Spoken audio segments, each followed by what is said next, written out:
Oh, comme elle est importante cette mêlée à ce moment du match. Oh, le petit. Allez. Never see you, mon grand. Toutes les énergies du sport nous rassemblent. C'est le moment de se retrouver devant votre programme avec Total Energy.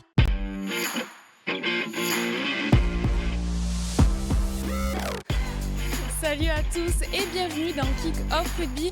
Je suis très heureuse de vous retrouver pour lancer le week-end. On va faire corps ensemble en direct sur Twitch, mais également en replay sur Birama, sur YouTube, sur toutes les plateformes de podcast et sur Via Occitanie. Vous connaissez désormais les rendez-vous. On va parler rugby toujours avec le sourire. Et cette semaine, nous aurons le plaisir d'accueillir Max Spring, arrière du Racing 92. D'ailleurs, n'hésitez pas dans le chat à lui poser vos questions. Ce sera intéressant d'avoir vos questions et on lui posera tous les trois quand il sera là. On évoquera notamment la 100e de Baptiste Serin. Ce sera ce week-end, sous le maillot du RCT. On se demandera... Justement, ça nous a amené à une petite question. Est-ce regrettable que les joueurs de club n'existent plus ? Les joueurs d'un seul club, c'est vrai qu'ils se font de plus en plus rares. Donc, on en débattra ensemble, on jouera aussi, puis on vous donnera nos pronos. Vous connaissez la musique et pour m'accompagner, vous l'avez découvert la semaine dernière, il est fou de vélo, de course à pied. En témoigne la frontale qu'il y a encore sur ton bureau depuis ce matin. Salut Pierre-Lot. D'accord, on sort les dossiers. Bonsoir Manon. Bonsoir Loïc. Écoute, j'avoue que ce matin, quand je suis arrivée, j'ai dit, mais je connais pas ça. T'avais jamais laissé la frontale comme ça, j'ai dit, c'est original. Il y en a qui arrivent, il fait encore nuit. Et ensuite, on a un Biterrois, vous le connaissez, puisqu'il a déjà fait les émissions, mais il est de retour. Il aime toujours autant la Pro D2 et il pleure encore le départ de Raffaele Costa Storti. Salut Loïc. Salut, oui, il reviendra pas en plus, je pense. Non. Et en plus, bon, il a pas pu faire, voilà. J'en étais sûre que T'avais prévenu. J'en étais sûre qu'il allait se barrer. La quatrième personne. Et il voulait qu'on le remarque aussi, tu l'avais pas prévu. Oui, c'est vrai. Alors c'est vrai que je l'ai pas présenté. Tu vois, ça tombe à pic à croire qu'il y a quelqu'un en dessous qui l'a fait tomber, mais non. Mais oui, Loïc Costa Storti, ça doit être quand même un petit manque. Blessé au genou, surtout, on pense à lui. Ménisque, précisément. Ouais. On espère que ça marchera sous les couleurs du Stade français. On voit surtout que notre Loïc à nous, il est pas prêt d'être papa. Hein. Il gère pas bien les nounours. Il a du mal à le mettre sur la regarde, chaise. Il est bien là. Au comptoir. Il est bien installé. Du coup, il a du mal à lire. Il a du mal à lire son journal. Par contre, je vois que tu as tes fiches à côté. Eh oui. Alors, est-ce que ça te dit de nous présenter le week-end ? Bien sûr, on va rentrer dans ce week-end avec la Pro D2. Voilà, fallait bien que il fallait bien que tu commences par ça. On a les Chanques et Montauban, Biarritz demain. Et le match de ce soir. Ah, on est diffusé demain matin en replay, c'est pour ça qu'on s'est dit qu'on n'allait pas en parler. Mais merci pour ton intervention, Pierre-Laurent. Du racisme envers les Grenoblois dès le départ. Mais non. On s'est concerté, on a dit bon, ce match-là, on l'a vu l'année dernière, il n'y avait pas match, ça sera pareil cette année. On a déjà tout vu. Et allez, donc du coup, Montauban BO, deux équipes qui sortent d'une saison très compliquée, très bon début de saison, donc match alléchant. Ensuite, il y a quand même un petit derby Brive-Aurillac, avec des Brivistes qui vont faire reposer tout leur cadre la semaine prochaine. On peut s'attendre à un gros match de leur part. Et le choc, ça sera un match entre deux des derniers demi-finalistes de Pro D2. Ça sera Béziers qui recevra Aix à 21h. Ensuite, samedi, on connaît la musique, top 14. Dès 14h30, nouvel horaire, attention, il ne faut pas se tromper. Avec le MHR qui s'est relancé avec son succès face à Perpignan. Et voilà, ils aimeraient bâtir une nouvelle série, mais qui arrive au GGL Stadium, Toulouse. Ensuite, 16h30... Montferrand-Bayonne, le Camille Lopez-Ico, avec CO USAP, RCV Loup, une petite galette saucisse pour le goûter. Et peut-être une première victoire pour le RCV, ça serait historique. Un club breton qui gagne un top 14, sans défait. Ensuite, La Rochelle-Pau, Piquet, Astoy, l'Espio, c'est un peu une fête entre amis, un match entre amis, tout le monde se connaît. Bon. 21h. Tu l'as coché, tu m'attendais au tournant. La revanche du dernier barrage. UBB Racing, et ensuite... On parlera des pronostics de la rédaction sur ce match. Oui, on y reviendra en fin d'émission. On y reviendra avec Max Spring surtout, qui jouera peut-être. Qui sera avec nous d'ici peu. Voilà, et ensuite on finit 21h, Stade français RCT, trophée Christophe Dominici. Les ailiers se mettront peut-être en valeur parce qu'on l'a vu sur les derniers matchs, la défense des deux équipes, c'est pas ça en ce début de saison, donc sûrement des essais des ailiers pour lui rendre hommage. Un peu là, une petite pièce de Loïc, c'est gratuit. C'est Lester Etienne qui a dit notre défense, c'est pas celle de l'an dernier. C'est lui qui l'a dit. Je cite. Merci Loïc de nous avoir présenté ce week-end de rugby. Alors on reviendra sur les affiches de Top 14 en fin d'émission avec les pronos. Pierre-Laurent y tient, il nous défendra bec et ongle le Racing 92, j'en suis sûre. Mais en attendant, je vous propose de démarrer avec le discours d'avant-match.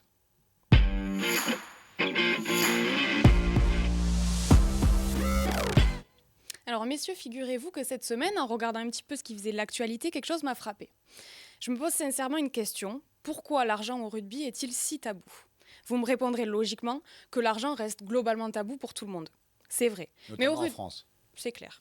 Mais au rugby, je crois que ça pourrait être différent. Au foot, par exemple, tout le monde connaît le salaire de Ronaldo, de Messi ou encore d'Mbappé. Alors, chacun a son avis sur le montant, mais qu'importe. Au rugby, en revanche, on ne sait pas. Ou alors, ça reste quand même toujours compliqué de révéler le salaire d'un joueur. Alors, pourquoi le sujet de l'argent au rugby est tabou, alors qu'au foot, non, au basket non plus. D'ailleurs, on n'en a pas parlé, mais le basket fait partie de ces sports qui sont plutôt transparents. Le rugby, en plus... Ce sport qu'on qualifie souvent d'authentique, d'honnête. Au rugby, on dit ce qu'on pense, non ? Je crois que c'est un petit peu plus compliqué que ça. Et qu'encore une fois, le rugby n'est pas toujours fidèle à l'image qu'il voudrait bien donner. Dernier exemple en date, Toulon, qui s'est empressé d'assurer qu'il n'avait pas été sanctionné pour un dépassement de son salary cap. Vrai ou faux, finalement, c'est pas le problème. La vérité, c'est simplement que ce sujet dérange. Et il ne devrait pas. Alors oui, certains clubs ont plus de moyens. Oui, certains joueurs sont mieux payés, mais j'ai juste envie de dire que ceux qui ont le plus ne sont pas forcément les meilleurs. Alors s'il vous plaît, arrêtez d'en faire un sujet, laissez parler les mauvaises langues et jouer, et surtout, ne créons pas de mauvais débats. Je crois qu'aujourd'hui, il y en a déjà bien assez. Qu'est-ce que vous en pensez, messieurs ? Alors au début, je voulais te chambrer sur ton épi avant l'émission. Tu dévoiles les coulisses, là. Voilà, parce qu'on ne connaissait pas non plus l'édito de Manon. Ouais. Mais en fait, vu que tu as bien traité le sujet, je veux expliquer peut-être pourquoi en fait l'argent dans le rugby est tabou. Pendant très longtemps, on était officiellement un sport amateur. Rappelez-vous, voilà, jusqu'à la Coupe du Monde de 1995, pardon, non, même pas 2000. Voilà, on était officiellement amateur, mais c'est un amateurisme marron, c'est-à-dire avec des dessous de table. Les grands joueurs étaient payés par les clubs en espèces, dans une espèce de zone grise qui allait bien à tout le monde. Avec le professionnalisme et la médiatisation est venu d'autres budgets, d'autres sommes.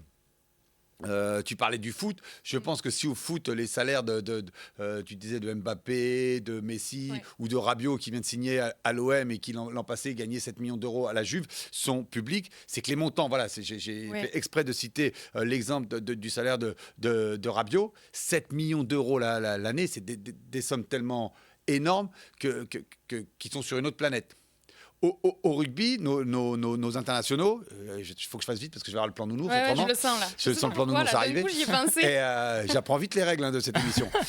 Au rugby, les sommes sont importantes, c'est digne de cadres supérieurs ou de PDG, mais ça permet pas non plus de prendre sa retraite quand on prend sa retraite sportive, de prendre purement et simplement sa retraite. Je suis d'accord avec toi, mais ça n'empêche pas qu'on n'en parle pas. Mais parce que il y a une sorte encore de gêne qui est normale parce qu'on est un sport relativement jeune professionnellement. Tu parlais par rapport au basket et au football, c'est deux sports collectifs où le monde professionnel est là depuis très longtemps. Ouais, ce que j'ai quand même envie de dire, c'est que Toulon qui dépasse son salary cap. Alors oui, il y a des règles, mais on n'est pas obligé de s'empresser, on peut attendre peut-être la décision. Enfin, voilà, on n'est pas peut-être obligé de s'empresser. C'est pour ça que je pense que c'est tabou en fait. Parce que, oulala, non, nous, on n'a rien fait, attention. Voilà, je trouve que c'est un peu... Après, il y a une histoire d'image et tout. Les clubs essayent de faire attention à ça. Et c'est vrai que ces dernières années, c'est souvent Toulon qui s'est fait taper sur les doigts. C'est vrai, alors que je discutais la semaine dernière avec un président de Top 14 et qui me disait à propos du salary cap, donc c'est parce que en ce moment, ils doivent bosser sur les budgets de la saison prochaine. Il me disait, mais tout le monde contourne la règle. Suivant des différentes raisons, mais tout le monde contourne la règle. Bon. Écoutez, on va passer à la suite, messieurs, parce qu'il est temps de parler un petit peu d'actualité. Et c'est tout de suite l'actu en mêlée.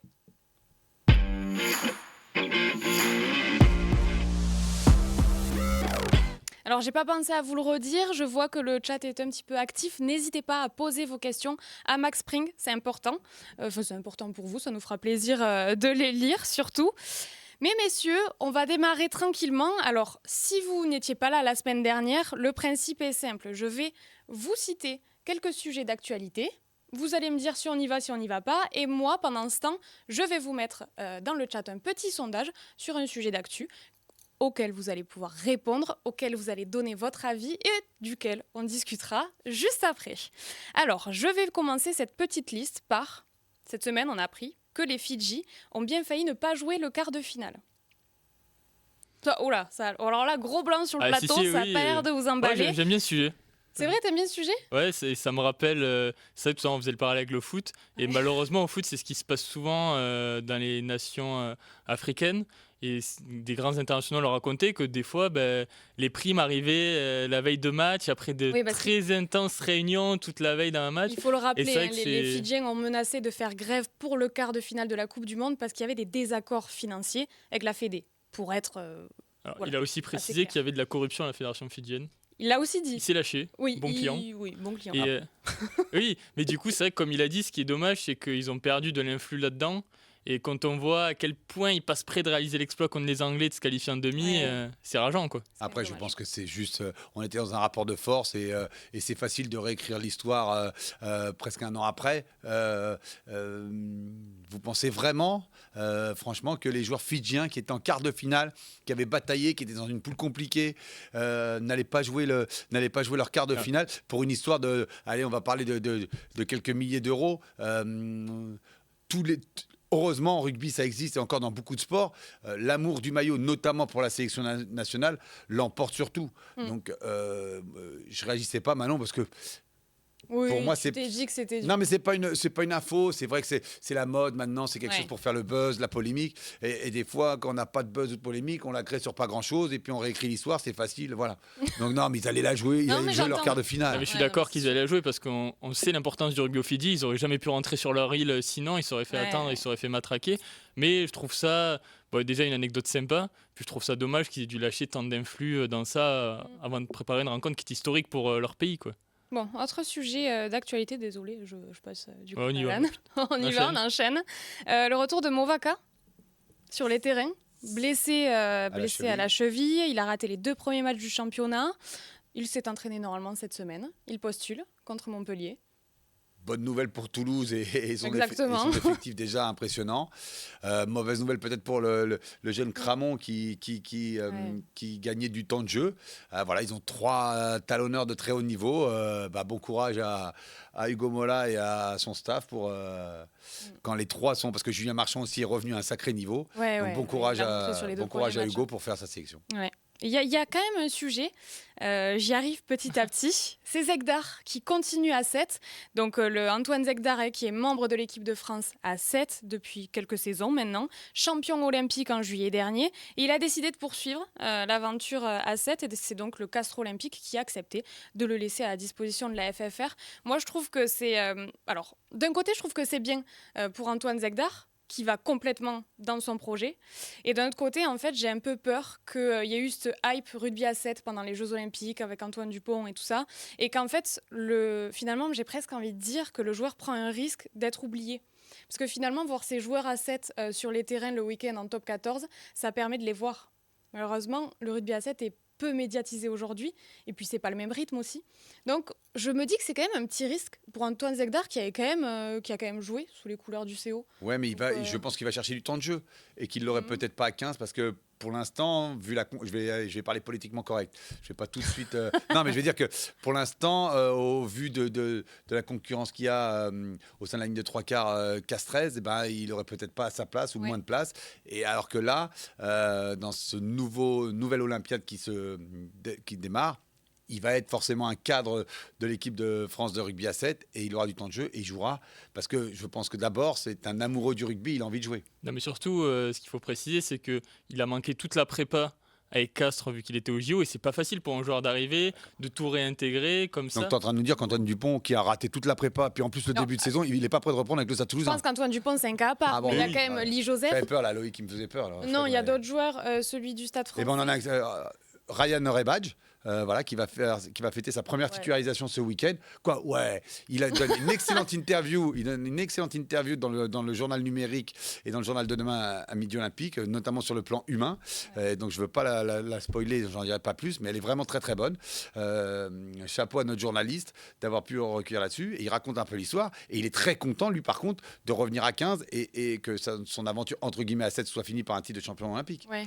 Mais peut-être que Zegdar n'a pas obtenu les garanties suffisantes sur son temps de jeu. Il s'est dit dit je fais une saison de plus à 7. Alors, il faut attendre des garanties, là, tu me fais peur. Il faut être bon, pardon, j'ai failli en renverser mon verre. Attention à ton téléphone. Pour avoir les garanties, il faut être bon à l'entraînement, et du coup, l'entraîneur te met sur la feuille de match. Oui, je suis d'accord. Mais... Ah bon, non, je crois qu'il fallait prendre rendez-vous. Allô, tu peux me donner garantie Le rugby a bien changé, excusez-moi. Oui, et puis je pense que ça va au-delà de la question de prépa, mais je sais pas, vous n'êtes pas d'accord avec moi qu'on va plus le voir et que c'est quand même dommage. On va moins le voir, oui, on le voit bien. Puis en plus, le top 14 qui démarre sur les chapeaux de roue. Donc, franchement, médiatiquement, va prendre le dessus. Oui, là pour le coup, là-dessus, tu as entièrement raison. Merci. Ça fait plaisir. Qu'est-ce qu'on a aussi dans l'actu ? On a Bayonne qui rejoint le mouvement de la lutte contre la cocaïne. Il y a quelques semaines, l'UBB avait décidé déjà de remettre en quelque sorte le sujet sur le tapis par rapport au troisième mi-temps et tout ça. Et donc l'UBB a décidé de soumettre ses joueurs à des tests de dépistage. Bayonne a réagi, Bayonne souhaite faire pareil. Alors Pierre-Lot, je parle sous ton contrôle, on ne peut pas tester des joueurs comme ça. Ça ne se fait pas comme ça. Alors, ça doit être écrit, il me semble. On peut, oui, voilà, parce qu'il faut respecter le droit du travail. On ne peut pas tester et se substituer à l'autorité policière ou judiciaire. Après, moi, je trouve que ce genre d'initiative, c'est très bien. C'est un sujet qui me tient à cœur. Notamment, on a découvert un peu ces derniers mois, notamment, j'ai envie de dire, les suiveurs, les acteurs un peu de notre génération, parce que les entraîneurs et les managers, c'est un sujet qui tient à cœur à beaucoup d'entraîneurs et de managers de top 14 et de Pro D2, parce qu'il y a ce côté, cette utilisation festive de la cocaïne qui s'est... comme dans la société, développé. Cet été, il n'avait pas voulu le dire en on. Un président nous avait dit à Midi Olympique que c'était devenu la bière de la troisième mi-temps. Ouais. Mais surtout, ça crée des addictions. Et il y a aussi une utilisation un peu thérapeutique de la cocaïne qui serait un antidouleur. Je parle sous le contrôle de Loïc, qui connaît le sujet mieux que moi. Je ne prends pas de la cocaïne. Ah ouais. Donc, Par contre, à côté de ta frontale, sur ton bureau, j'ai trouvé un sac avec du blanc à l'intérieur. Et donc ça permet, paraît-il, de pouvoir se réentraîner plus vite en début de semaine, sans douleur. Donc ça, c'est une pratique dopante qu'il faut combattre. En fait, il faut voir comment ça va être géré, mais moi je me questionne réellement sur quelque chose, c'est qu'en fait, la cocaïne dans le rugby, ça date pas d'aujourd'hui. Ça ressort en ce moment peut-être par rapport aux faits divers, mais même pas, parce qu'il n'y a pas eu vraiment de... récemment, en tout cas, ces derniers mois. C'est bizarre. Pour parler clairement, c'est ressorti. Pourquoi c'est ressorti ? Même si, a priori... c'est ressorti, mais la saison de l'affaire Oradou-Gégou, parce que Gégou avait été testé positif à la cocaïne et suspendu un mois pour une utilisation festive. Mais je trouve ça... Et que je crois qu'il y a eu une prise de conscience, ce que je disais, des managers et des entraîneurs top 14 de Pro D2, mais a priori, parce que quand on se renseigne, même au niveau amateur, que dans les troisième mi-temps, la cocaïne avait vraiment fait son apparition. C'est quelque chose qui s'est démocratisé. Alors, à voir comment les clubs vont réussir à mettre en place justement ces contrôles. Je pense que ça peut être que positif. De toute façon, on ne peut pas dire le contraire. Oui, après, moi, ce que j'attends de voir, c'est au niveau des sanctions. Si un club, effectivement, trouve un de ses joueurs, est-ce qu'ils vont l'annoncer publiquement ? Alors, est-ce qu'ils vont dire « Ah, il s'est blessé, pointe à la cuisse, il sera absent les 2 prochains mois », pour cacher ça aussi. Franchement, Loïc, même si mais je suis d'accord que c'est positif. Même si c'est ça, c'est déjà une première chose, et c'est bien. Si la sanction elle est interne, parce que justement, tu ne peux pas non plus te substituer, comme je disais au début, à l'autorité judiciaire ou policière. Donc, même si la sanction elle reste interne, c'est pas grave. Que la pédagogie, que la prévention et même que la répression se fasse entre guillemets en famille, tant mieux. Donnons une seconde chance, voire une troisième chance, allez, je vais même jusqu'au bout, à ces jeunes joueurs pour la plupart, parce que tout le monde, ils ont tous moins de 30 ans. Et n'allons pas les mettre, les clouer au pilori publiquement. Après, par contre, si c'est dans le cadre d'un contrôle officiel, diligenté par la FLD, tout ça, que là le cas sorte publiquement sans souci. Ouais. Bon, c'est encore un sujet qui, j'espère, ne fera plus parler. Non, mais il y a des sujets sérieux dans Kick-Off Rugby, là. Oui. Bien sûr. T'as cru qu'on était là pour rigoler ? Ah bah oui. J'étais venu pour me barrer, moi. On bosse, hein. Non, après, il faut dire que je vous propose des sujets d'actualité. Quand je vois le suivant... C'est vrai qu'il y a peu de matière à rigoler. Max Spring, il va avoir peur. Il va dire, je suis tombé ou là, c'est du TTF. Ça va faire sensible. Non, dans l'actualité, on a Abosi en garde à vue pour violence conjugale. Est-ce qu'on a envie d'y revenir ? Bon, moi, perso, non. Sur Abosi ? Non, laissons faire la justice, laissons faire son club. Exactement. Et puis, on peut que condamner, bien sûr. C'est le minimum syndical. Je rappelle pour nos auditeurs, l'ailier fidjien du Racing 92 a été placé en garde à vue dans la nuit de dimanche à lundi pour violence conjugale. Sa compagne n'a pas déposé plainte. Et Abosi devra effectuer un stage de responsabilisation. Et en cas de non-respect, bien sûr, des poursuites pourraient être enclenchées en son encontre. Et ensuite, dans l'actu, on a quoi ?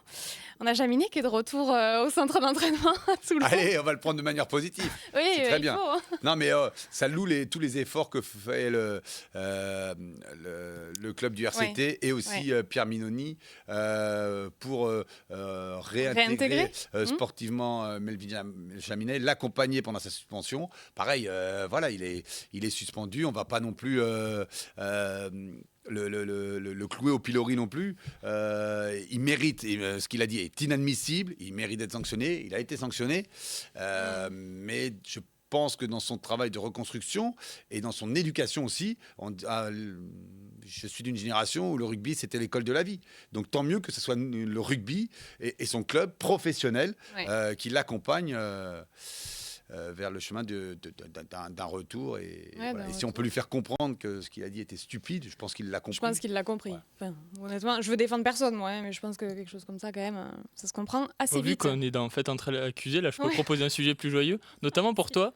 Pierre-Lo, cette semaine, le Racing a annoncé 2 nouvelles délocalisations à Créteil, contre Toulouse, parce qu'il y a un rappeur qui se produira à la Paris Défense Arena, et surtout le match contre les Harlequins, parce qu'il y a un combat de boxe entre producteurs de contenu, c'est-à-dire des gens qui font des vidéos sur YouTube et Twitch. Qu'est-ce que tu en penses de ça ? Alors, toi qui es supporter du Racing, il faut le rappeler pour ce qui nous... T'as vu qu'il t'a quand même précisé qui sont les créateurs de contenu, alors... il est fan d'Inoxtag maintenant, on peut le dire. Oui. On en a déjà parlé la semaine dernière. Je regrette, moi, les délocalisations du Racing parce que la Paris La Défense Arena est, j'ai pas peur de le dire, la plus belle enceinte de rugby d'Europe, voire du monde, qu'il fait tout le temps 26 degrés, que pour la fidélisation du public, qui est un vrai chantier du Racing, c'est mieux que ce soit toujours au même endroit. On l'a vu la semaine dernière qu'à Créteil, c'était beaucoup plus difficile. J'entends les arguments du président actionnaire Jackie Lorenzetti, que tes fournisseurs de contenu qui font de la boxe et ton rappeur, ça soit plus rentable que le match des ciels et blancs. Moi, je le regrette. Je le dis aussi parce que je l'ai dit la semaine dernière, j'ai dit à tout le monde, allez voir un match de rugby, quelle que soit l'affiche, à la Paris La Défense Arena. Vous allez voir, c'est pas du tout la même expérience stade que n'importe où. Et c'est vraiment génial. Mais franchement, si tu m'offres des places, j'y vais. Et ben voilà. Mais si tu veux, on y va. M'occupe de ça, voilà. Allez, c'est parfait. Voilà. Et bien d'ailleurs, il y a quelqu'un qui nous attend. Il connaît bien la Paris La Défense Arena. Merci pour la transition quand même. Merci, c'est sympa. Un beau truc, sympa, t'as vraiment fait le taf. C'est Max Spring, arrière du Racing 92, qui est avec nous. Est-ce que tu nous entends ? Oui, je vous entends. Vous m'entendez ? Très bien. Je viens de prendre une pièce directe là, parce qu'il a imité mon accent, je crois. Non, pas du tout. Je pense qu'on a le même accent. Bon, comment tu vas ? Ça va très bien et vous ? Eh bien, très bien. Tu vois, on est là, on t'attendait. J'ai vu que vous cherchez des places pour Paris La Défense Arena. Je peux vous en passer. C'est vrai, tu peux faire un truc pour nous ? Ouais, je pense. Tu peux vendre à Manon que c'est... moi, je ne l'ai connu qu'en tribune. Toi, tu vas pas nous dire comment c'était sur la pelouse, que c'est la plus belle enceinte de rugby, si ce n'est du top 14, au moins d'Europe. En tout cas, moi, c'est celle que je préfère. On se régale à jouer dedans. C'est vrai que même pour regarder le match, je trouve que c'est nickel. Et surtout, l'hiver, il fait toujours 20 degrés dedans. Donc, c'est hyper cool à regarder le match. Et puis, il y a souvent du spectacle. Donc, pour les amateurs de rugby, c'est cool. Par contre, Pierre-Lo, toi, tu dois aller souvent en VIP parce que moi, j'y suis allé une fois. Et j'ai eu un souci, c'est que je suis assez grand et mais j'arrive pas à mettre mes jambes, le siège devant était trop proche de moi. Ah bon, parce que stade de la Méditerranée, par contre, on est assis de manière confortable. Oui. Ton stade qui date d'il y a 30 ans, tout en béton, tout froid, et il fait moins 10 toute l'année, même en plein août. Bon, on en discutera plus tard. Moi, j'ai pas ce problème, je suis pas très grand. Bon, j'avoue, Max, que j'ai envie de te poser une question tout de suite. Tu viens du sud de la France, du Pays Basque, si je me trompe pas. Comment on s'acclimate à cette ville de Paris? Parce qu'excusez-moi, moi j'ai du mal. On s'acclimate déjà avec les coéquipiers. Donc, on se fait beaucoup d'amis. Donc, forcément, nous, c'est plus simple. On est H24 ensemble. Donc, on est toujours avec des personnes qu'on apprécie. Après, nous, on n'est pas dans Paris même. On est un peu éloigné. On est au Plessis-Robinson. Et puis, finalement, moi, ça fait 6 ans que j'y suis et on s'y fait. Et je prends même beaucoup de plaisir à être à Paris. Ouais, c'est bien. J'en prends beaucoup quand... J'en prends beaucoup, par contre, quand je redescends. Ça, c'est vrai. Que toutes mes vacances, je suis obligé de redescendre. Ça, c'est acté. Mais ça y est, j'ai ma vie ici maintenant et je me régale. C'est ce que j'allais te dire. Quand tu reviens chez toi, quand même, tu te fais pas trop charrier? Non, j'ai l'habitude de maintenant. Comme je dis, ça fait 6 ans que je suis parti. Au départ, je me faisais charrier un petit peu. Maintenant, c'est fait dans leur tête. Je pense que tous que je suis parisien. Je leur dis toujours que ça changera jamais. Est-ce que tu remontes avec plein de charcuterie à Paris à chaque fois, dans tes valises? C'est pas hyper bon pour le corps, mais j'en prends quand même un petit peu en rab. Lancaster, il écoute pas, tu peux nous le dire. On en balancera pas. Ouais.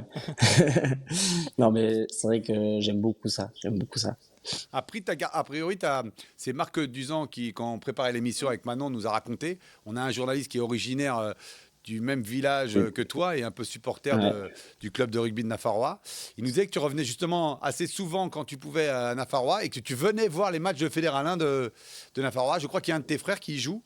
Mais dès que je peux, je redescends. Bon, avec les programmes qui sont hyper chargés, ça ne nous laisse pas l'occasion de beaucoup rentrer. Mais c'est vrai que dès que je peux, j'essaye de rentrer. Et puis, s'il y a un match, tant mieux. Généralement, j'essaye de rentrer quand il y a match. Parce que j'ai déjà tous mes copains qui y jouent, mes meilleurs potes avec qui j'ai commencé le petit depuis que je suis gamin, ceux avec qui je suis encore en contact, plus mon frère qui joue là-bas. Alors, donc je suis un fervent supporter de Nafarroa. Ouais, alors ça, on me l'a glissé, mais on m'a aussi glissé autre chose. T'es un passionné de sport en général, et je crois que tu t'es mis au golf avec plus ou moins de succès. J'aimerais bien savoir vos sources, mais je me suis mis au golf. Le succès, alors, ça dépend des parties. Des fois c'est bien, des fois c'est catastrophique, mais c'est plus catastrophique que c'est bien. Je crois que Loïc avait une question en lien avec les sports. Bon, tu pratiques le rugby, mais tu as pratiqué aussi un autre sport. Et oui, parce que vous êtes 3 frères. Donc on a parlé de Sam à Nafarroa, il y a Tom à Bayonne. Bon, ça c'est niveau rugby et niveau pelote basque, qui est le meilleur? C'est moi. Il n'y a pas de débat. Dans tout, c'est moi. De toute façon, la réponse, ça sera moi. Après, ceci explique peut-être cela. Voilà. Ouais, peut-être. Mais non, la pelote, c'est moi. J'ai encore plus de titres qu'eux. Est-ce que tu as envisagé un moment, je ne sais pas comment ça s'est passé, mais de te dire, ok, peut-être que la pelote basque, ça me plaît et je vais faire plus, quoi? Ça me plaisait beaucoup, mais le rugby, c'est ma passion depuis que je suis tout petit. Et puis, j'étais un peu meilleur au rugby que j'étais à la pelote, même si on se débrouillait, on avait une très très bonne génération à la pelote. Ouais, le rugby, une passion depuis toujours et depuis tout petit, je crois. Et même, on m'a soufflé à l'oreillette. Il va se dire, mais qui lui a dit tout ça? Je te le dis à la fin. Quand tu étais petit, tu étais très, très excité d'aller aux matchs ou aux entraînements. Et même, tu t'habillais avant. Tu étais prêt à dormir en tenue, non? Ouais, ça c'est vrai. Après, je pense qu'il y a beaucoup de petits qui le faisaient et je pense pas être quelqu'un de bizarre en faisant ça, mais c'est vrai que je le faisais. Justement, donc, ton père est néo-zélandais. Est-ce que petit, tu t'imaginais porter le maillot du 15 de France ou des All Blacks? Je m'imaginais pas porter forcément le drapeau d'une nationalité en particulier. À vrai dire, je me voyais plutôt porter le maillot de Nafarroa. Après, c'est vrai que j'étais toujours un grand fan des Blacks, vu qu'on suit souvent les origines de son père et de sa mère. Donc j'étais pour les Blacks, mais aussi pour l'équipe de France. J'ai rêvé d'être dans les deux maillots, je pense, dans les deux tuniques. Tu parles de tes origines, le Pays Basque, c'est forcément. On le disait que c'était important pour toi. Le maillot de l'Aviron bayonnais, est-ce que tu y penses des fois? Je l'ai déjà porté de mes 15 à 18 ans. Et non, pas forcément. Je suis heureux d'être au Racing. Je suis fier d'être d'avoir fait pour l'instant du parcours que je fais, et pour l'instant j'ai pas besoin de changer. J'ai envie de gagner des titres avec le Racing, de jouer le plus possible pour ce club, et c'est pas quelque chose pour l'instant auquel j'ai envisagé, non. Puis il y a mon frère qui joue j'ai mon frère qui joue le même poste que moi, donc compliqué aussi. Ah oui. Justement, quel regard tu as sur la carrière de tes frères? Est-ce que en tant que grand frère, tu te permets des conseils? Parce que notamment avec celui qui est professionnel, tu sais les aléas et les obligations d'une carrière professionnelle ou Ouais, on parle beaucoup, on échange beaucoup avec les deux, pas avec un plus que l'autre, mais voilà, généralement, j'ai toujours eu ce rôle un petit peu de grand frère, de les briefer après leur match. Bon, pour celui qui est à Nafarrois, j'essaie de regarder tous leurs matchs, donc il m'envoie la vidéo et après j'essaie de lui dire un peu ce qui va pas, qu'il a fait un bon match ou pas. Puis pour mon frère qui joue à Bayonne, c'est pareil, je lui débriefe un peu tout. Même quand il était jeune, je lui ai demandé qu'il m'envoie ses entraînements pour fliquer un petit peu. Maintenant, ça y est, je laisse faire. Pour les matchs, encore non, mais pour les entraînements, je laisse. Alors, il y a une question intéressante dans le chat, je vais te la partager parce qu'on est en direct sur Twitch, comme tu le sais. Question pour Max, un bilan de ton expérience au poste de 9 l'année dernière, bonne ou mauvaise? Alors, c'est une question compliquée parce que j'ai joué 9. C'est vrai que j'ai dépanné en 9 puisque jouer 9 parce que on a eu beaucoup de casses à ce poste, notamment Nolan. Et donc j'ai dû dépanner un poste que j'avais jamais joué. On m'avait dit cette semaine tu joues, est-ce que tu peux jouer 9? Je sais pas. Ils m'ont dit tu vas t'entraîner. Je me suis entraîné et puis je me suis entraîné 3-4 semaines et j'ai joué. Donc c'était un peu bizarre. J'avais pas mes repères, surtout que les matchs que j'ai joués c'était souvent des gros matchs. Donc j'ai joué le barrage et le match juste avant, et j'ai joué le match contre le Stade Français, donc le derby. Donc c'était pas hyper cadeau, mais c'est bien de voir d'autres postes, c'est cool. Après, j'ai pas pris le plaisir que je prends quand je suis à l'arrière. Justement, tu parles du barrage ce week-end. C'est entre guillemets les retrouvailles avec Bordeaux. Quelles ambitions a le Racing? Vous vous déplacez comment? Bien sûr, pour l'emporter, sachant que Bordeaux est quand même impressionnant, fait partie des outsiders. Juste derrière Toulouse, on met Bordeaux et La Rochelle. Puis vous, après, dans un troisième waggon, sur le barrage. Et je le dis d'autant mieux que, voilà, on le sait que mon cœur est plutôt Racing Man, mais le score ne reflète pas, depuis la tribune, la domination bordelaise sur ce match. Est-ce que c'est deux belles lignes de trois quarts? On est au courant et on sait que Bordeaux c'est une équipe très très grande avec de super joueurs.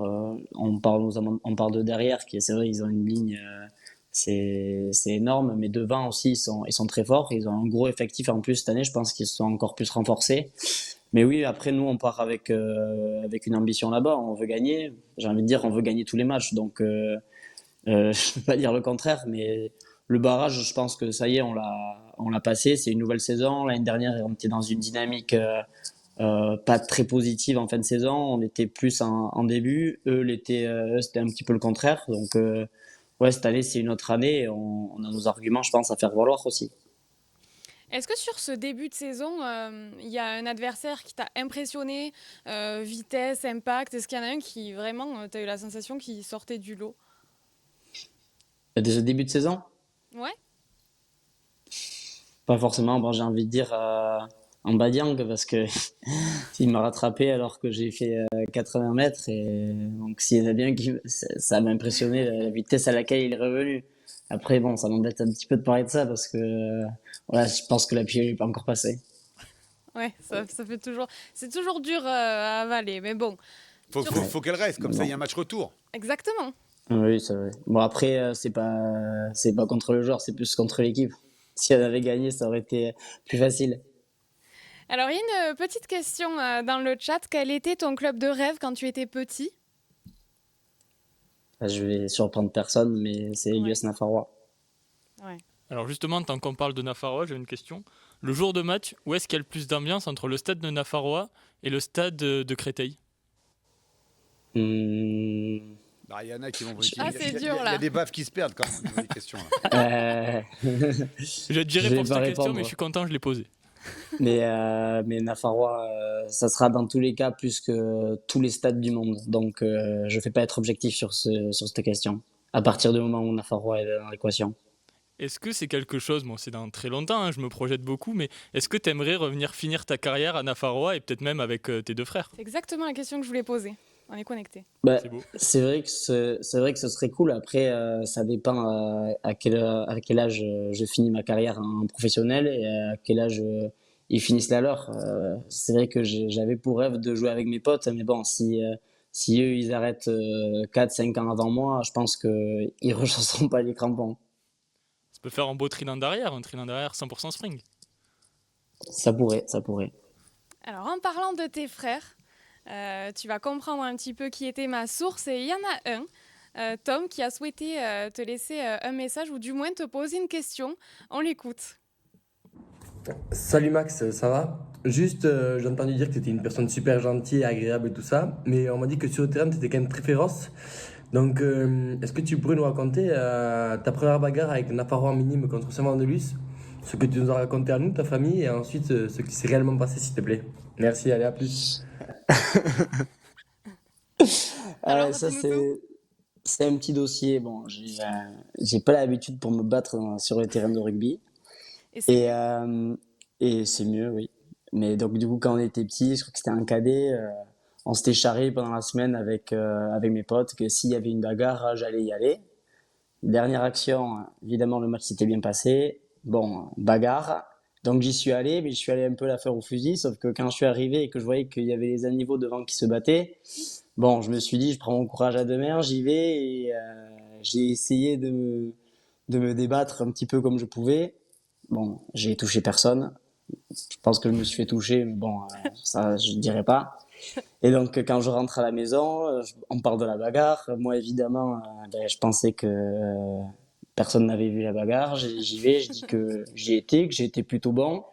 Sauf que, manque de peau, il y avait la vidéo du match. Et à la vidéo du match, ça ne trompe pas. J'ai touché personne, je me suis fait toucher. Donc, voilà. C'est un peu le mythe de la bagarre de cadet. Il t'en reparle souvent, ton frère. Il avait plein d'anecdotes, en tout cas. Oui, il en a.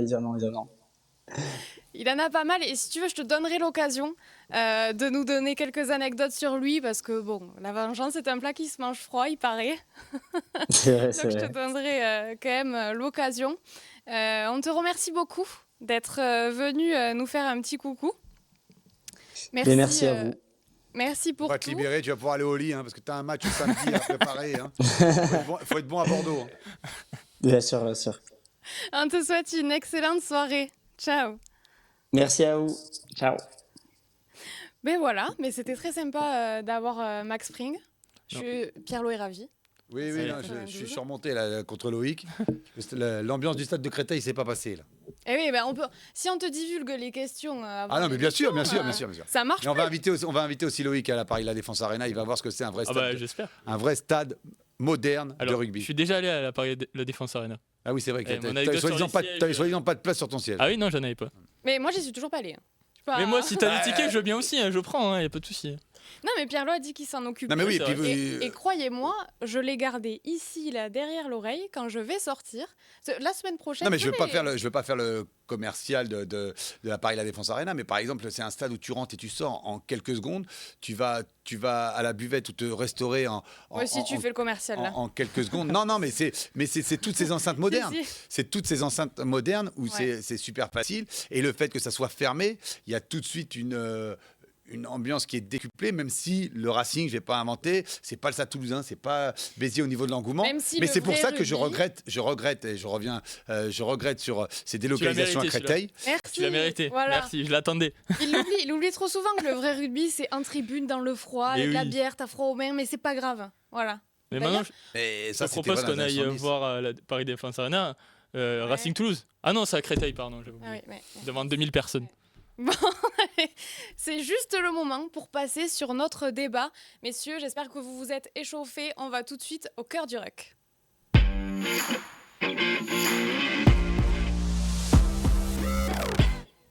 Alors ce week-end, Baptiste Serin, demi-mêlée du RCT, va faire sa 100e sous le maillot de Toulon. Alors c'est quelque chose d'assez rare pour être souligné, comme la 400e de Chavancy le week-end dernier ou encore la prolongation de Couillou. Il était dur celui-là, ouais. Il était dur. C'était un peu dur. Non mais je pense qu'il a ripé. Mais bon, c'est pas grave, on lui en veut pas. D'ailleurs... Si Aurélien le réalisateur, il vexe la présentatrice, là ça va plus aller. Bon alors tu sais que je suis pas susceptible. Après je sais pas si moi j'ai remarqué que la présentatrice donc, révèle ses sources à l'interviewer, ce qui est interdit dans le journalisme, mais tu lui dis rien. Non, je laisse faire. Il y a des chouchous, il y a des chouchous dans cette rédaction, il y a des chouchous, d'accord. Je note.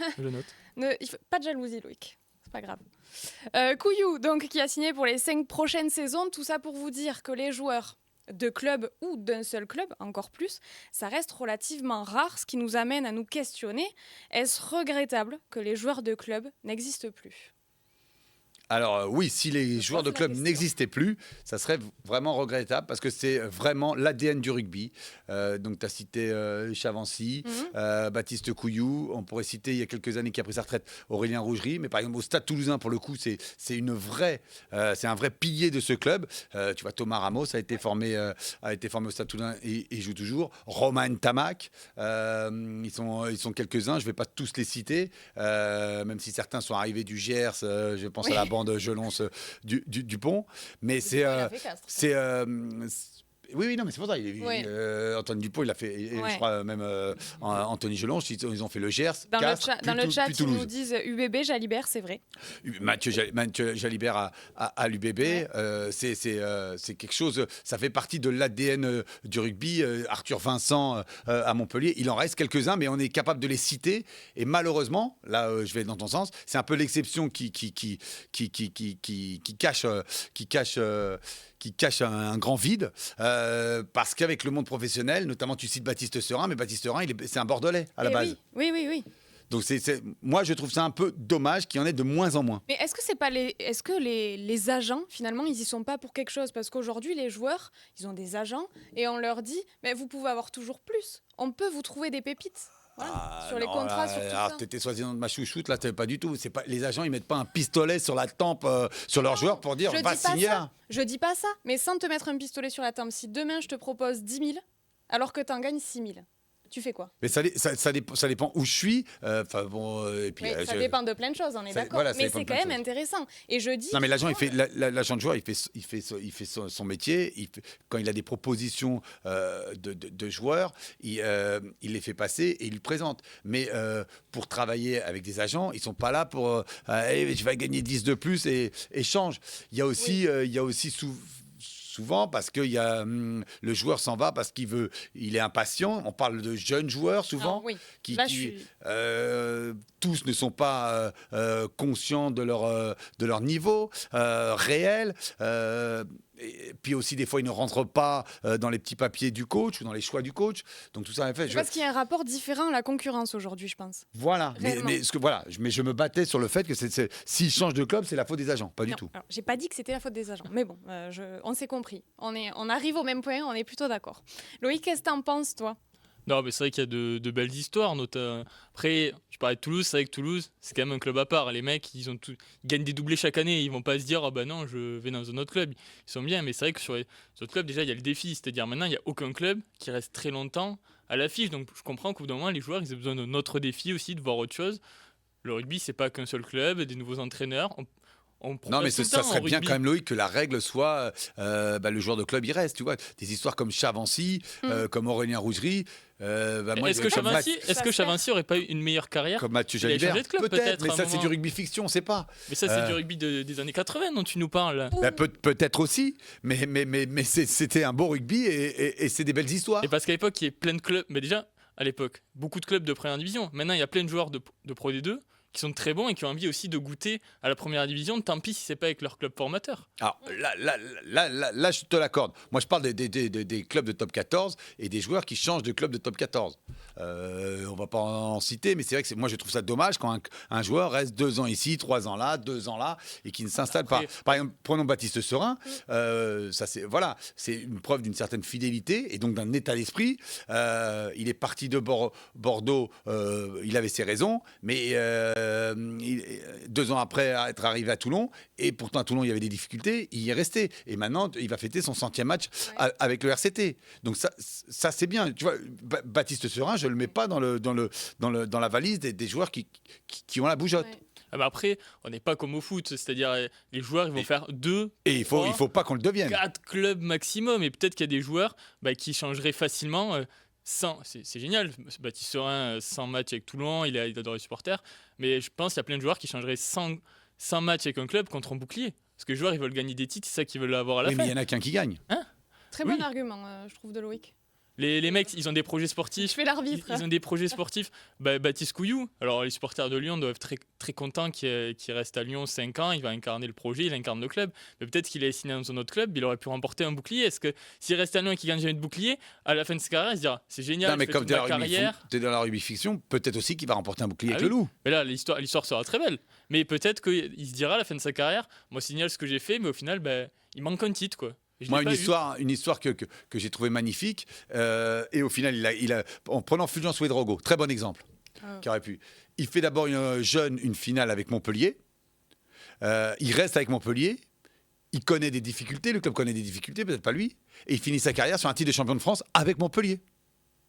On peut qu'applaudir, Loïc. Oui, mais il y en a un sur combien ? Non, mais il faudrait qu'il y en ait plus.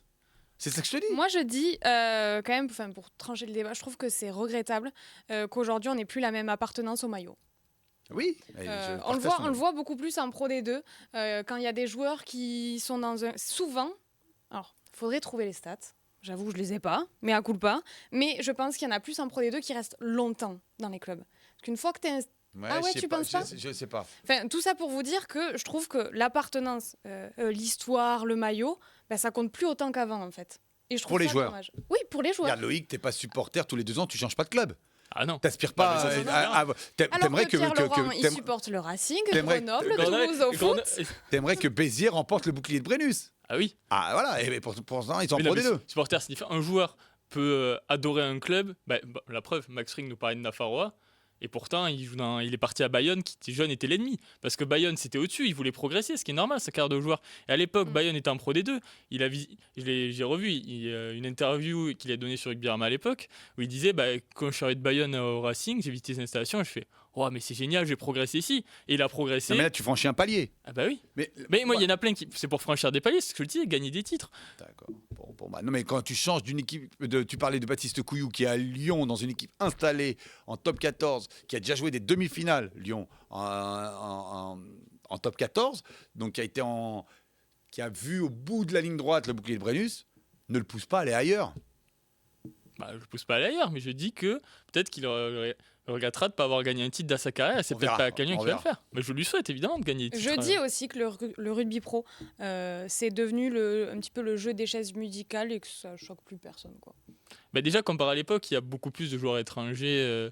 Même si maintenant, avec la règle des GIF, il y en a moins. Mais par exemple, avant professionnalisme, au début, il y a plus d'étrangers. Donc forcément, je prends un exemple, un jeune neuf qui veut percer, on arrive, on lui met... Aaron Smith dans les pattes. Peut-être qu'il va se dire pour progresser, pour gagner du temps de jeu, je vais aller ailleurs. Il y a aussi ça, comme tu dis, ce jeu de chaise musicale qui fait qu'au moins un joueur, il adore son club. Il y en a plein qui adorent leur club, mais au moins il pense à leur carrière aussi, ce qui est normal. La protection des GIF fait que maintenant ce cas-là ne se fait... il y a encore des stars étrangères qui arrivent. Il y a encore des stars étrangères, mais maintenant il y a une vraie place pour les joueurs issus de la formation française. Bien sûr, et tant mieux. Bon, réponse. Est-ce regrettable ou non ? On a un oui et un non, quoi.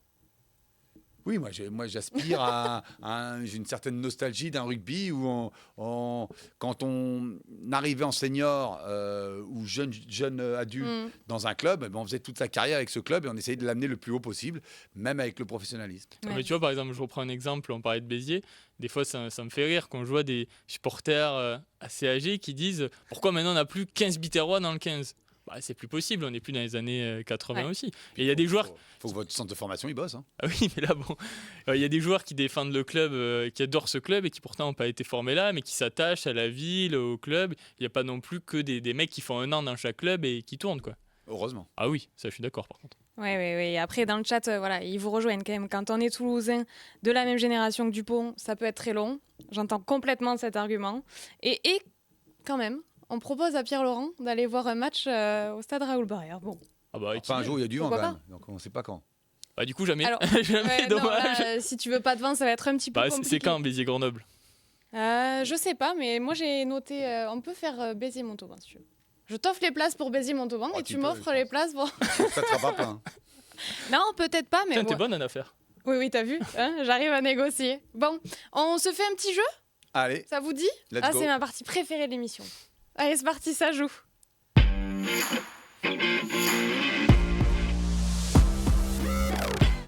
Alors, je viens de penser à quelque chose. Je suis désolée, le chat, on n'a pas débriefé le sondage. On leur a demandé tout à l'heure, on va quand même le faire. On leur a demandé tout à l'heure, trouvez-vous que le top 14 est plus spectaculaire qu'avant? Pourquoi? Nous avons des arguments. C'est d'ailleurs les 2 premières pages du journal, si ça vous intéresse. C'est le dossier d'ouverture. Il est en train de le lire tout à l'heure. Voilà. La saison... Parce que là, tu lui as présenté le journal à l'envers. Hein, il a fait tomber aussi. Il est pas calé, on va le scotcher à la chaise. La saison dernière, la barre des 1000 essais a été passée pour la première fois.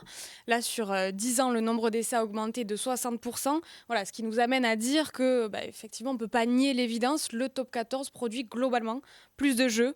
92 essais. Alors, nombre d'essais, cette stat m'a vachement marqué.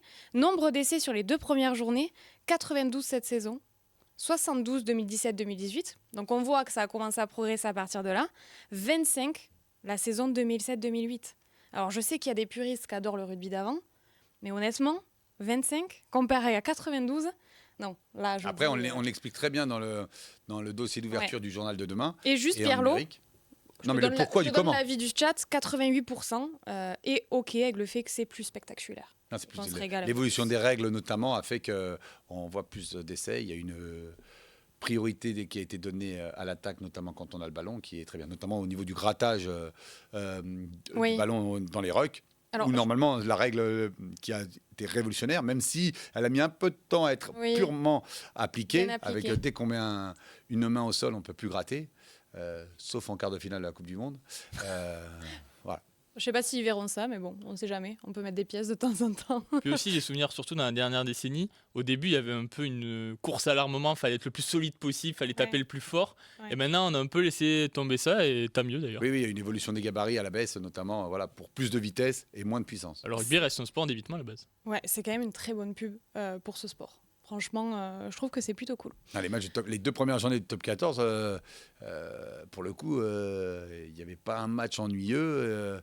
Il y a eu du spectacle. C'est la fin, là. Jérémy Fana en parle aussi dans l'édition de demain, sur le fait qu'il y a des remontadas quasiment tous les week-ends. Il y avait une règle un peu non écrite qui datait de la Coupe du Monde 99, avec la remontée en demi-finale de Coupe du Monde des Français de 14 points face aux All Blacks à Twickenham. Je ne sais pas si vous vous rappelez, si vous étiez né ou pas. Je suis honnête avec toi. Pas né non plus. Un match de légende, voilà, donc ça manque à votre culture. Donc en fait, quand une équipe avait 15 points d'avance, donc plus de 2 essais transformés, en fait, elle avait remporté le match. Statistiquement, c'était très dur de D'ailleurs, on a souvent entendu Pierre-Lot dire dans la rédac, c'est bon, c'est gagné. Oui, 14-0, là, c'est fini, vous pouvez taper vos papiers, terminé. Comme par exemple une finale de Coupe d'Europe. Et maintenant, c'est plus le cas. Non, parce que tu as dit que tu te coupais les 2 bras s'ils revenaient, donc tu as perdu tes 2 bras, tes 2 jambes. Non, mais j'ai toujours. Non, il a pédalé ce matin pour venir, dis pas ça. Est-ce que vous pensez que ce rugby beaucoup plus spectacle est aussi dû aux joueurs en fait, qui sont sur le terrain, à la préparation? C'est quand même devenu beaucoup plus oui, les joueurs sont plus sérieux, athlétiques. Non, les joueurs sont plus athlétiques qu'ils l'étaient dans les années 80. Quand, je fais référence à l'époque de Loïc de tout à l'heure. Oui, non, ils sont beaucoup plus athlétiques. C'est quand même, je trouve, beaucoup plus... Qu'est-ce que tu en penses, toi, Loïc? Je me souviens plus si je t'ai déjà posé la question. Est-ce que tu préfères le rugby? Est-ce que tu es de la team Jérôme Prévost? Ah non, moi il faut des essais du spectacle. C'est quand même là où on se régale le plus. Ouais. Match 6-6 l'hiver de pénalité. Que les matchs de fin des années 70 ou 80. Ah, moi, je préfère on n'était pas là. Oui. Quand tu veux qu'on... Il ne voyait pas son club gagner quasiment chaque année le bouquet de Brélus. Donc il préfère, voilà, Ami Biterrois, Loïc, il vous veut en Pro D2. J'étais là lors du titre de Fédéral 1, écouté à la radio. Andrew Mertens à l'ouverture, ça c'était du jeu. À quel âge? Il a quand même des rêves. Un peu vieux.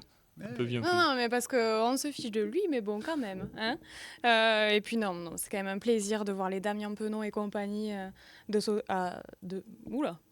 Petite, le match Lyon-Bordeaux, non mais tu as raison, non. Le match Lyon-Bordeaux la semaine dernière était ultra spectaculaire. C'est avec génial un essai de voir de des Damien trucs comme Penaud. ça. Et puis la remontée de Vannes aussi. À demi-heure de jeu, tout le monde s'est dit Paris s'est plié, ils vont dérouler, et au final, pas du tout. Non, tout à fait. D'ailleurs, Vannes, on en parlera tout à l'heure dans les pronos. On voit peut-être une première victoire de Vannes. Donc on y reviendra tout à l'heure. On va jouer bien sûr, mais il est temps pour nous, messieurs, de dire au revoir à nos amis de chez Via Occitanie. Merci d'avoir été avec nous. Vous connaissez le rendez-vous. On se retrouve jeudi prochain dès 18h. Et puis en live sur Twitch et bien sûr en replay. Via Occitanie, Rugby-Rama, toutes les plateformes de podcast. Je le répète, on ne sait jamais si certains n'étaient pas là en début d'émission. Merci de nous avoir suivis et on se retrouve très vite, toujours avec le sourire. Vous pouvez dire au revoir, messieurs. Oui, mais c'est la virgule, on part pas. Hein. Mais non, on part pas. On reste sur Twitch. La lumière allait se couper, tout ça. J'ai dit ça y est, c'est blackout. Merci de nous avoir suivis. Pas blackout. On reste avec vous sur Twitch, bien sûr. Et c'est l'heure du petit quiz parce que j'avais hâte là, donc on y va. C'est parti, ça joue. On se refait une jingle ou pas? Ah non. Oh non, Aurélien s'est endormi là, il s'est dit c'est long. Il fait plein de nounours, donc ça connaît pas trop. Alors, je vous explique un petit peu le quiz du jour. Pierre-Lo, j'en fais un, Loïc en fait un. On s'est réparti le travail. Aujourd'hui, c'est un quiz spécial Baptiste Serein. Vrai ou faux? Je vais vous poser les questions. On répond par vrai ou par faux? Exactement. Chacun son tour. J'ai suivi. Bonne réponse vaut 1 point. Si l'un de vous deux est le seul à avoir la bonne réponse, 2 points. S'il y a mauvaise réponse, c'est -1. Donc attention, ça peut aller très vite. J'ai pas tout compris, mais c'est pas grave. voilà. Aurélien, il connaît le fonctionnement. Parce que si je réponds vrai, lui répond faux, on peut pas tous les deux avoir la bonne réponse. Mais non, toi, tu as 2 points. D'accord. Et moi, j'ai -1. Ah, on peut dire vrai et vrai alors. Et faux et faux. Oui. Bah, t'es pas obligé de dire le contraire de Bon, bref, allez, on y va. Elle est meilleure journaliste que créatrice de jeu. Hein. Alors, avec un 100e match sous les couleurs du RCT ce week-end, Baptiste Serein ne dépassera pas le nombre de matchs qu'il a joué avec Bordeaux. Vrai ou faux? On y va. Hein, oui, on y va. Allez, vrai. Allez. Faux. Eh bien, c'est vrai, il a joué 124 matchs avec l'UBB. Et voilà. Donc, 2 points pour points. Pierre Laurent. Non, 2 points. Ah, bah, j'ai dit vrai, et comme il a dit faux... Ah bon, mais non, t'as rien compris. Il a rien compris. Ou alors je me suis mal exprimée, c'est possible aussi. Ça s'affiche. D'ailleurs, je tiens à noter, l'avatar est très sympa là, de Pierre Laurent. La saison dernière. On peut le dire vite. La saison dernière, Baptiste Serein n'a buté qu'une seule fois pour transformer un essai. Vrai ou faux? Vrai. Faux. Faux. Il a transformé un essai. Attends, il a transformé un essai. Le sien face au Racing 92, mais il a également passé 2 pénalités lors de ce match. Alors il a inscrit 7 points au total, c'est le seul match où il a buté. Mais Loïc, je suis désolée, c'est la mauvaise réponse. Donc on arrive à 4 points pour Pierre Laurent. En tout cas, cet avatar montre une chose, c'est que tu mets toujours la même chemise. Oui, c'est vrai. Très bien dit. Baptiste Serein n'a jamais été titulaire à l'arrière sous les couleurs de Toulon. Vrai. Vrai. Eh bien, c'est vrai. Il a joué une fois à l'arrière en match officiel depuis 2013. C'était avec l'UBB en Challenge Cup face à Édimbourg. Il avait d'ailleurs marqué un essai. Tu vois? Non, mais je vois qu'il faut faire maths sup, maths pour faire ton jeu. J'étais petite, mais non. En top 14, c'est juste que tu m'écoutes pas assez bien. Je mène 6-0, regarde, pam. En top 14, Baptiste Serein n'a joué qu'une seule fois contre Antoine Dupont lors des 5 dernières saisons. Vrai ou faux? Vrai. Faux. Vrai. La dernière fois qu'ils se sont croisés, c'était en 2022 lors de la 2e journée du championnat. Ce qui fait donc 2 points pour Loïc, -1 pour Pierre Laurent. Je reviens. Tu reviens sur le match de top 14. Et attends, mais lui, il s'est trompé plein de fois, il n'a jamais eu des moins. Et moi, je me trompe qu'une seule fois, j'ai des moins. J'étais à -2 tout à l'heure. Qu'est-ce que c'est que ce jeu? Non, c'est moi qui... Ah, il a compté les moins. Aurélien me dit à l'oreillette qu'il a compté les moins. J'étais à -2 tout à l'heure. Poli. Tu nous regardes... En tout cas, je dis que ton petit dans personnage. le chat, c'est pas mal. Hein. Pas mal, ils suivent bien. Là, ils ont fait Polytechnique, quoi. Eh ben, écoute, on a le droit d'être intelligent au rugby aussi. Tout à fait. Lors de la saison 2022-2023, juste avant la Coupe du Monde, Baptiste Serein inscrit 10 essais, toutes compétitions confondues. Vrai ou faux? Vrai. Et vrai aussi. C'est faux, messieurs. Il fait une belle saison, mais il marque donc, -4 pour Loïc. Non, -2. Pourquoi -4? Laisse gérer Aurélien, tu vas le perdre là. Baptiste Serein Écoute-moi. Je regarde les scores. Je regarde les scores. Baptiste Serein formait la charnière avec François Trinduc pour sa première titularisation en Vrai. équipe de France. Vrai. Ou faux? Vrai. Vrai tous les deux. En Argentine, 2016. Très bien. Eh bien, c'est faux. C'était avec Jules Plisson. Ah non, il Et fait le c'est- deuxième match, Trenduc. Exactement lors de la tournée. Bon, alors, en moins 2 pour Argentine. toi. Ah, c'est bon, je me suis rectifié, non On va se retrouver à 0 là. Ouais, bah oui. Ah, petit à petit, ça se. 0-0. 2 dernières questions.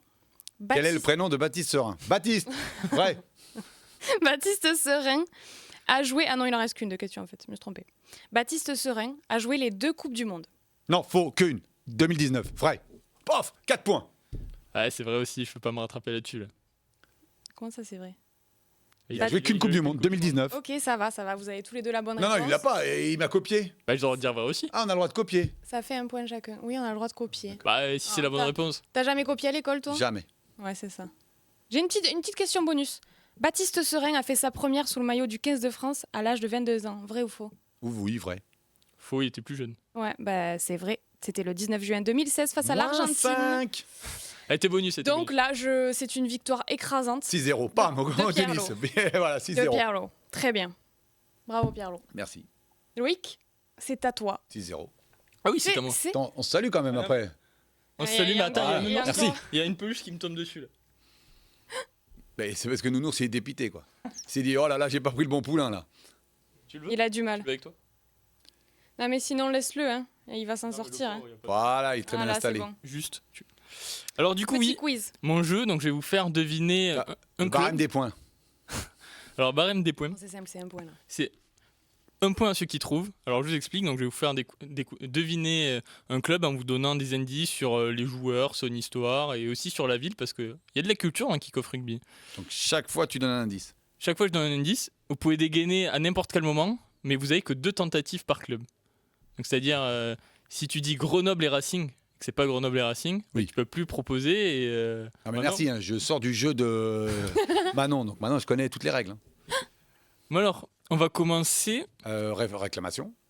Mes points ont disparu. Direct. Mais non, Mais non, mais c'est un jeu différent là. Ah d'accord. Bah, tu cumules pas. D'accord. Si tu veux, tu gagneras les 2 quiz à la fin. Oh du. Allez. Alors, dans la ville de mon club, il y a 12% de résidences secondaires. Il y a aussi un maire qui a participé aux Jeux Olympiques. Toulon. Le directeur sportif de ce club est allemand. Il y a aussi un joueur polyvalent, Ça y est je l'ai. faut dire. Il Vas-y. joue en noir et jaune.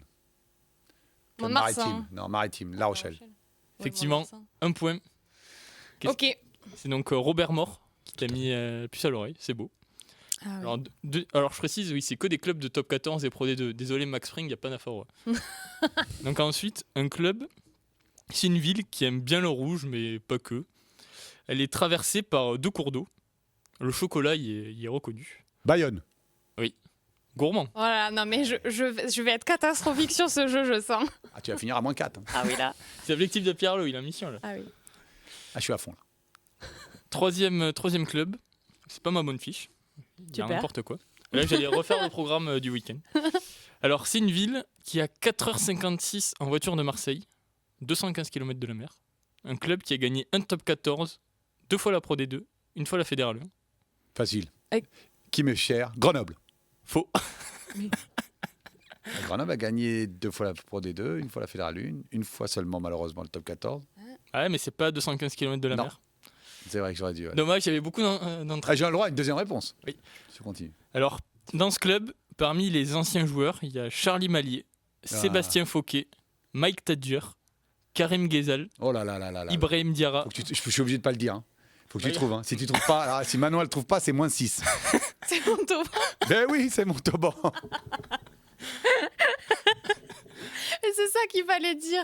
Mais C'est nounours, il est mérité là, je suis désolé. ok. Je suis un peu perdue dans ce jeu. En fait, vas-y. Dernier club, dernière chance.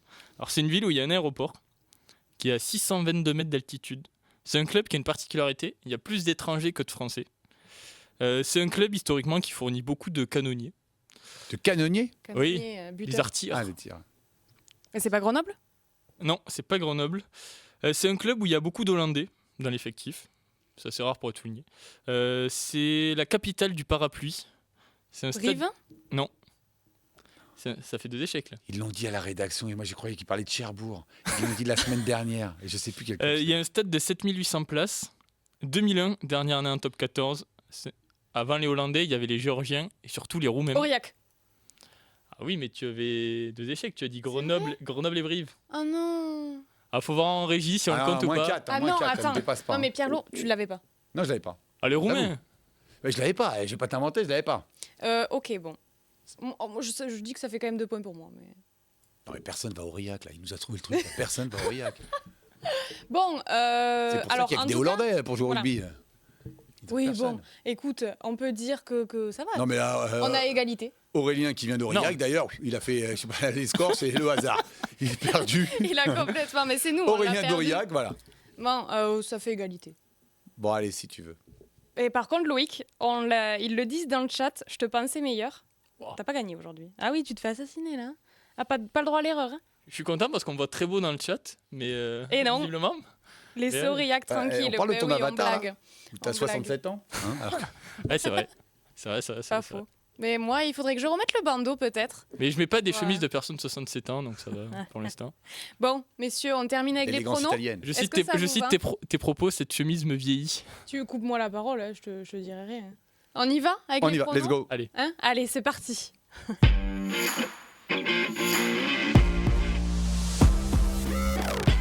Alors avant toute chose, j'avais envie de faire un point sur le classement de notre Dream Team qui nous donne les pronos. Rien n'a bougé. Quentin est toujours leader avec 16 points. Il a un petit point d'avance. Bon, c'est Non, mais pas en fait, mal, mais c'est pas une belle avance. J'étais là la semaine dernière, c'est normal que rien n'ait bougé. Ils ont tous fait pareil. Eh oui. Ils avaient pronostiqué sur tous les matchs. Non, c'est sérieux ce que je vais dire, là, c'est pas une bêtise.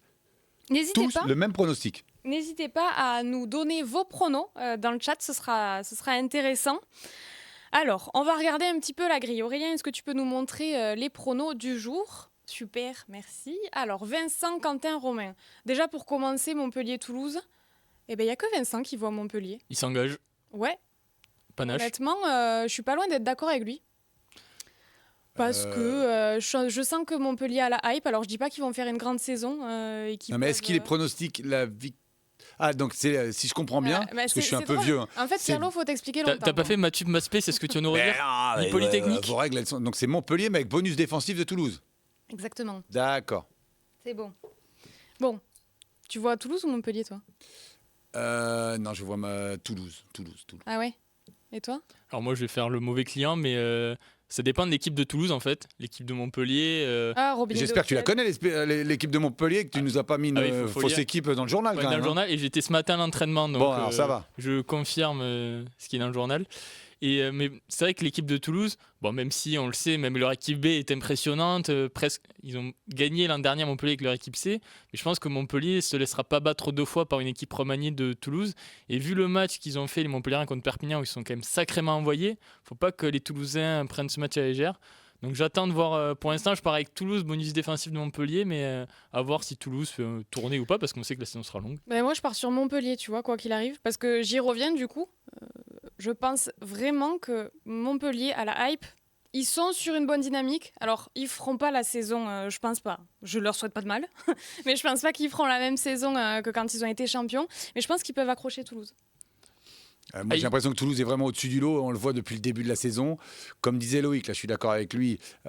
Quelle que soit la composition d'équipe alignée, ça reste une. Enfin, parce que ça fait 2 ans qu'ils sont sur cette politique et au final, ils ont des automatismes, ils ont une cohésion, même quand l'effectif est remodelé par rapport aux 15 majeurs qu'on peut imaginer dans nos têtes. Donc, et à l'inverse, Montpellier qui s'est vraiment bien retrouvé face à Perpignan, notamment dans le combat, mais le paquet d'avant toulousain, me semble-t-il, est armé pour contrer le MHR. Et si le MHR ne va pas faire, je suis d'accord avec toi Manon, la même saison que l'an passé, je ne pense pas que ça soit sur Toulouse qui récupère beaucoup de points. Moi, je vois une victoire de Toulouse avec peut-être un bonus défensif du Stade Toulousain, ce qui est du MHR, ce qui est une performance face à Toulouse. Mais surtout, tu parlais de combats, c'est vrai qu'ils sont sacrément envoyés face à Perpignan, mais le problème, c'est que des fois, ils s'en vont un peu trop. Ils ont concédé 17 pénalités, l'indiscipline leur a déjà coûté le succès contre Lyon, et contre Toulouse, bon, on le sait, ça pardonne pas, quoi. Ouais. Faut être à 120%, il faut réussir tout ce qu'on fait mieux que d'habitude. C'est pour ça que je les vois seulement avec un bonus défensif. Alors, vous nous demandez, est-ce que Jelonche sera de retour ? Je vous invite allez voir les compos probables qui sont déjà disponibles sur Rugbyrama. Il faut s'abonner, il faut acheter un radiateur. Voilà. Exactement. Comme dirait Pierre-Laurent Gou, qui travaille aussi à Castorama quand il est pas au middle. Il fait les Exactement. Alors messieurs, j'ai vraiment envie, là, quand je vois les logos, je vois la victoire de Vannes pronostiquée par Vincent et Quentin, et j'ai envie de m'y arrêter parce que j'y crois. Et ce serait leur première victoire en top 14, ce serait historique. Franchement, alors c'est dur parce que c'est vrai que Lyon sort d'un très bon match, pareil que Montpellier, bonne dynamique, mais j'ai envie de croire que Vannes a montré franchement qu'ils avaient vraiment les épaules, je sais pas, mais en tout cas qu'il y avait un truc. Mais j'y crois aussi, je pense que ce match contre le Stade Français où ils sont largement menés et qu'ils reviennent, je pense qu'il y a peut-être eu un déclic, ils se sont dit ok, on arrête d'observer, c'est beau les paillettes, on affronte des stars, c'est sympa, ça nous change des déplacements à Angoulême et à Aurillac. On passe leur bonjour aux gens d'Aurillac et d'Angoulême, mais ça leur change et je pense que vraiment ils ont pris conscience de leur capacité, qu'ils pouvaient mettre des beaux essais, qu'ils pouvaient tenir le ballon, qu'ils pouvaient dominer un mêlée le Stade Français. Bon, il y a de la casse au Stade Français, mais voilà, Vunipola un mêlée, pour l'instant il domine tout le monde, donc je pense qu'ils ont vraiment... Enfin, j'espère pour eux qu'ils ont pris conscience qu'ils s'étaient pas juste invités, qu'ils avaient vraiment leur place là. Et Lyon, bon, ils ont déjà gagné un match extérieur à Montpellier. Ils ont confirmé contre Bordeaux chez eux. Donc, est-ce qu'ils ne seront pas là plus détendus aussi avec moins de pression? Donc, moi, je vois bien, comme Vincent et Quentin, Vannes avec un bonus défensif du Loup qui est quand même en canne dans ce début de saison. Moi, je crois en Loup et je vois que l'équipe de Fabien Jagen-Bachir comme l'équipe surprise de ce top 14. Donc, ils n'iront pas gagner partout à l'extérieur, mais je les vois bien gagner chez le promu pour prolonger leur dynamique le plus longtemps possible. Ils sortent sur 2 vrais bons matchs parce que Montpellier n'avait pas raté son match lors de la première journée. Et puis là, contre Bordeaux, Bordeaux est une des grosses écuries de notre championnat. Donc moi, j'ai rien contre Vannes, mais je vois Lyon aller faire un coup à Vannes et l'emporter et j'ai envie de dire signer de manière définitive ce bon début de saison. Un bonus défensif pour Vannes quand même. Et possiblement un bonus défensif pour Vannes. Après, là, c'est plus aléatoire de pronostiquer ou pas un bonus parce qu'avec l'écart de 5 points, c'est tout ou rien, c'est pas grand-chose. Alors, tu vas te faire tirer les oreilles là par notre direction. Il faut dire que Vannes va gagner. Comme ça, on vend des journaux en Bretagne maintenant. Non, mais Vannes va gagner. On m'a dit. Le journal. On m'a dit de dire sur Kick-Off Rugby, d'être sincère et de dire ce que je pense. Donc, voilà. Oui, pour le coup, je vois Lyon. Bon, après, par contre, c'est un peu plus... ils sont un peu plus d'accord, quoi. On pourrait d'ailleurs s'arrêter sur la ligne Bordeaux-Racing, où il n'y a qu'un seul club et ça ne ressemble pas à l'équipe du Racing. Là. Il manque des couleurs, là. J'y viens. Alors, Pierre-Lo, pourquoi tu vois le Racing gagner contre Bordeaux? Non, mais je ne suis pas objectif. Bordeaux est impressionnant. Ça me chagrine juste que mes collègues, que ce soit Vincent, Quentin et Romain, ne croient pas un peu plus au Racing. Et donc, voilà, c'est plus le cœur qui parle. Et parce que le Racing ne manque pas d'arguments, notamment derrière, pour contrecarrer la ligne de 3/4 bordelaise. Ouais, mais pour être honnête, moi, je rejoins quand même les garçons. Je pense pas que le Racing aura les épaules pour cette fois. Bordeaux, c'est quand même très... Et d'ailleurs, je les rejoins même sur un bonus offensif. Je pense que ça va encore être... Peut-être que les garçons, comme tu dis, ils ont eu peur parce que Yannick Bru n'était pas content des pronostics de Rugbyrama la semaine dernière et il a interpellé Jérôme Prévost. Donc du coup, ils ont eu peur. Je ne sais pas s'il y a des envoyés spéciaux à Chabandelmas samedi soir. Ils ont eu peur de se faire interpeller à leur tour. Donc ils ont dit... plat du pied sécurité, on va jouer Bordeaux, on ne sera pas engueulé. Ouais, ils se sont peut-être effectivement dit ça. Après, dimanche, Stade Français Toulon, c'est pas une évidence pour moi le Stade Français. Je sais pas ce que vous en pensez. Le Stade Français, c'est un gros paquet d'avant. Ouais, mais ils ont des blessés, ils ont des blessés à droite. Ils se sont fait un peu contrecarrer par Vannes, donc ils vont possiblement être revanchards. Toulon, pour moi, est encore, c'est un point d'interrogation. Je ne sais pas si... on va retrouver l'équipe du RCT qui semble vraiment être en progression, qui reste sur une saison plus qu'honorable parce qu'ils ont fini barragistes, mais avec une défaite à domicile en barrage.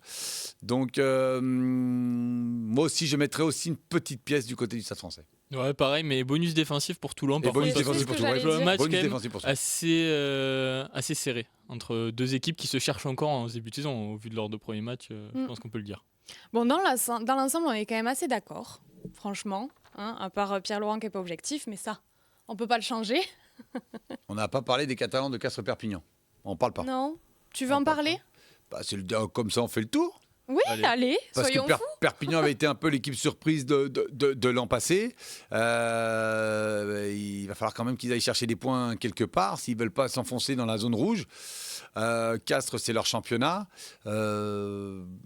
J'ai l'impression que Castres l'a emporté face au Racing un peu de manière chanceuse. Je ne suis pas sûr que le scénario de ce match-là se déroule à chaque fois.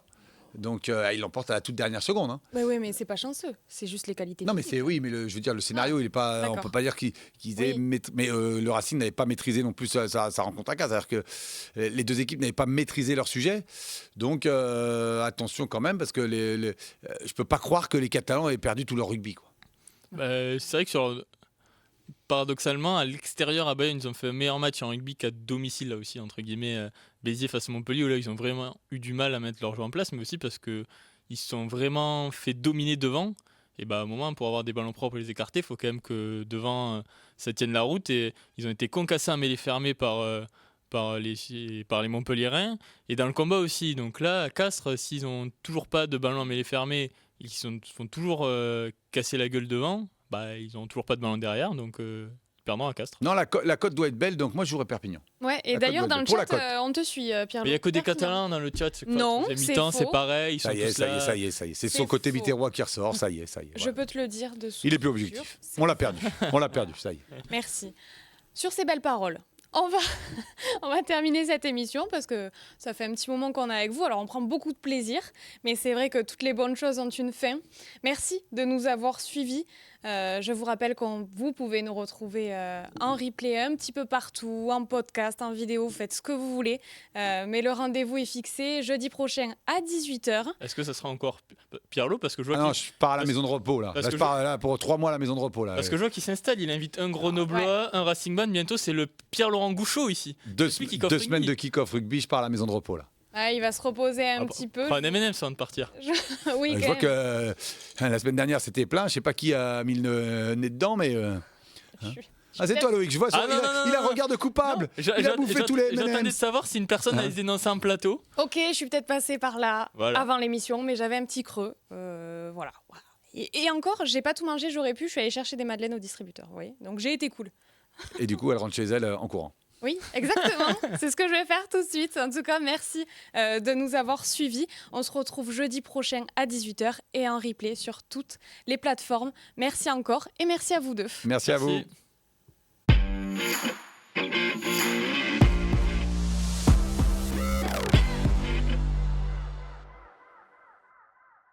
Oh, comme elle est importante cette mêlée à ce moment du match. Allez le petit. Allez. Never see you, mon grand.